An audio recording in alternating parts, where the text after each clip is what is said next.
We've got the wildlife manager of the ranch in front of us. We've got the veterinary vehicle behind us. And we could be in for a pretty wild ride. You can see the speed that everybody's working at. The time limit is absolutely crucial. We've only got 15 minutes for them to do all of their work.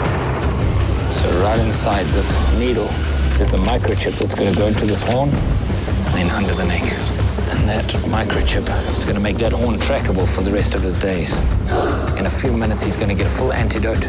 And then a couple of minutes later, he's going to stand up and leave no worse for wear whatsoever.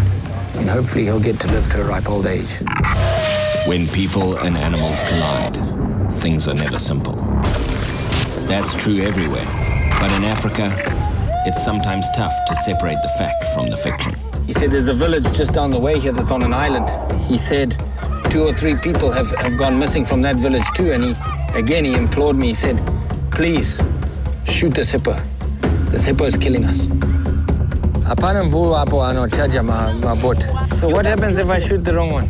No. Then that angry one will stay here. Listen, if you shoot one of them, then those who get scared, they will run away from the They won't.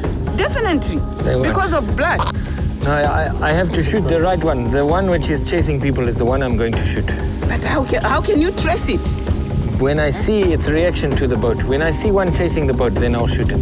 Probably in the midst of about 30 hippos right now, and not one of them showing any sign of aggression. And they show signs of agitation, but not aggression.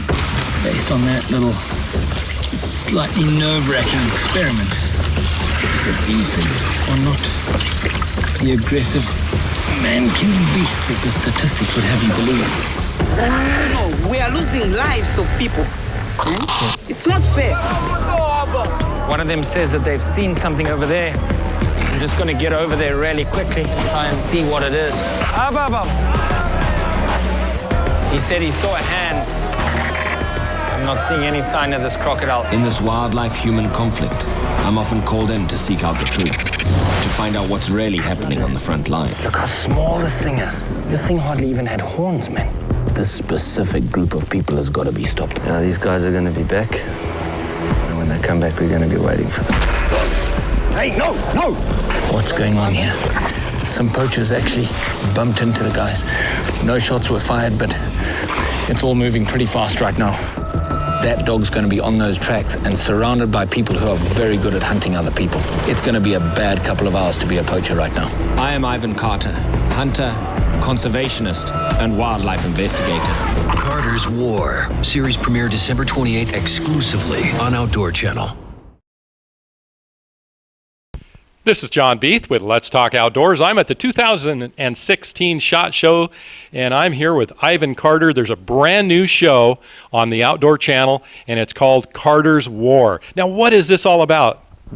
Thanks very much for having me, John. It's a program that really highlights the conflict between humans and wildlife on the front line in Africa. We get into these stories, the heart of these stories. Everybody knows that there's great wildlife in Africa. Everybody knows that there's great tribal people in Africa. Very few people know about these stories where the wildlife and the people meet. So, yeah, a lot of interesting and actually pretty tough stories come out of it. Well, good. What is the scariest thing that you've encountered in Africa? Maybe not on the show, but I know you're the real deal. I've investigated. People have said he's the real deal. So, you've encountered wildlife at hand's length. What is the scariest situation you've had in Africa with wildlife? Well, we have a scenario coming up. We were actually filming for a lion episode, John, and we had a cow that had been killed by a pride of lion, and we were simulating what would happen when a tribesperson chased the pride of lion off and put poison on. And so I walked into this pride of lion on this cow, and there were a few of them that took exception. It was a pretty tense moment as they came running down the hill towards me, one of which only stopped at about 4 or 5 paces. And you could certainly hear it in my delivery afterwards, so that got my undivided attention, I'll tell you that. And we're going to see that on the Outdoor Channel? Yes, sir. That's going to be airing in one of our episodes of Carter's War. They air every Monday night, 9 p.m. Eastern on the Outdoor Channel, and that's the premiere airing for each of these episodes. And then they air again through the week, so if somebody can't catch them on a Monday night, there's several other airings through the week, and you can find all of that information on outdoorchannel.com. So this is a show to really educate people about Africa and trying to save the animals versus going out and killing them for sport? You know, John, I think that what people don't realize is those are one and the same. As hunters, the difference between a hunter and a poacher is the fact that hunters are hunting within the letter of the law, and those laws have been designed so that the wildlife actually increases and benefits from the hunting.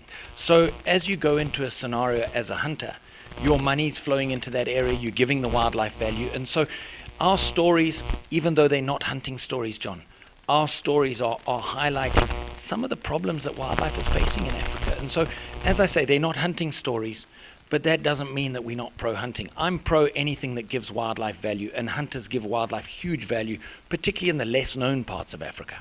All right, well, thanks for that.